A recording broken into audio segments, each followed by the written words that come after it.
Hey Chuck, thanks for coming down. Great to see you. Hope you have a nice holiday up in Michigan. Sounds like fun.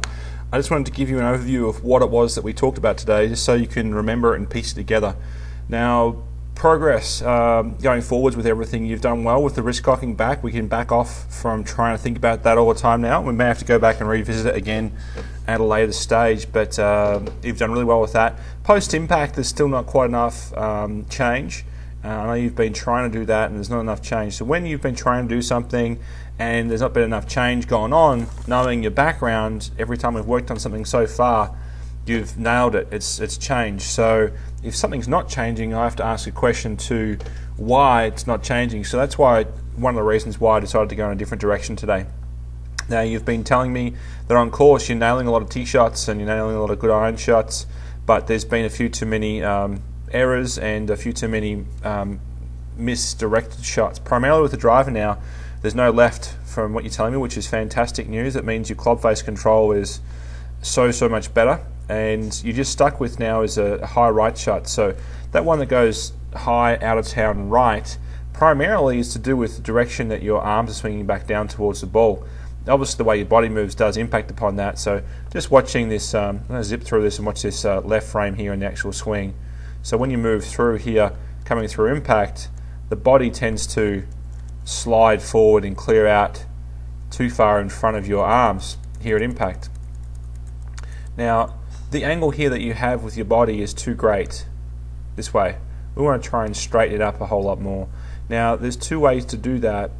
One is we need to try and change the right arm function in the backswing. So the right arm function in the backswing is really quite simple. We want to try and feel like the palm of your right hand and the inside of your right arm is working back in a straighter angle away from the target. It's not rotating and rounding away and getting your right elbow more against your side. So with the right arm and right palm facing more down towards the target, your right elbow will get more separated away from your side and will make it easier for you to get the club coming back down much more on top of the ball. It will encourage your body to stay more on top of the ball so you can cover the ball with impact.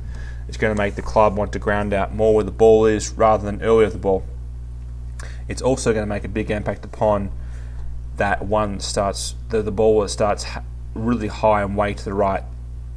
So coming back through, now if you get that angle really good coming through with the right arm, if you get the right arm really good at the top and you leave it that way coming down with the old transition, the first few shots you hit out here straight away after we fixed that were really solid, really good shots, but they were going left. So your right arm has had to function in a way where it's kind of low, around, and then it has to kind of rotate hard and flip past you at impact. So we're trying to get the right arm now to push more down the line. The palm of your right hand, the inside of your right arm is going to be extending, pushing more down the line through impact to negate that ball's curve to the left. And this feeling will be a really good feeling with your iron shots. Should make the ball come out really straight with your iron shots. However, with driver, it's going to be a fair bit different. With the driver, it's going to actually, if we get the right elbow high, that right arm pushing down through, it's going to create a fade. It's not that same shot that started way right and went high, way right. It's more of a shot that will kind of start a bit right and then curve a bit. So just now we said that we're trying to get you to have the ball finish out towards these two tabs out here. You're aiming at the blue and the red flag, and we're trying to get the ball to have a bit of a start to the right, and then from there it was going to curve a little bit to the right as well. So the curvature though that in the shot you hit, when we try to do that, just over curves just a little bit, which is fine. We don't mind if it over curves a little bit.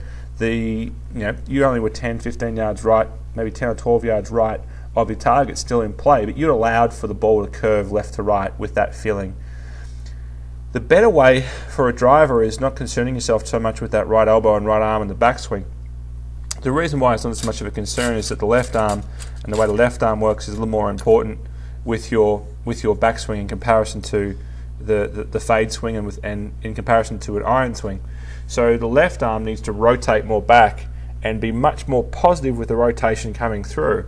Now that positive rotation coming through is going to make it much less likely for you to actually hang back and drop the left arm behind you and block that ball out to the right. It's also going to encourage the backswing to be in a better position as well. So if we look at the backswing going back here, the left arm tends to get just a little bit cupped going back in the takeaway. It's actually pretty good right there. I tell a lie.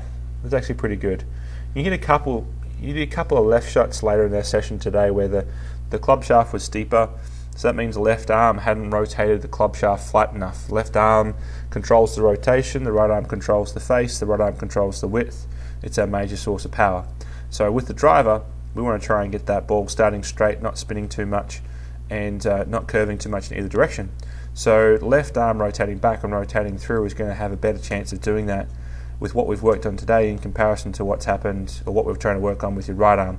The right arm, right elbow flying, the right elbow getting away from your side, the palm of your right hand and your right arm facing more towards the target, and then staying facing more towards the target coming through after impact will be really, really good for your iron shots.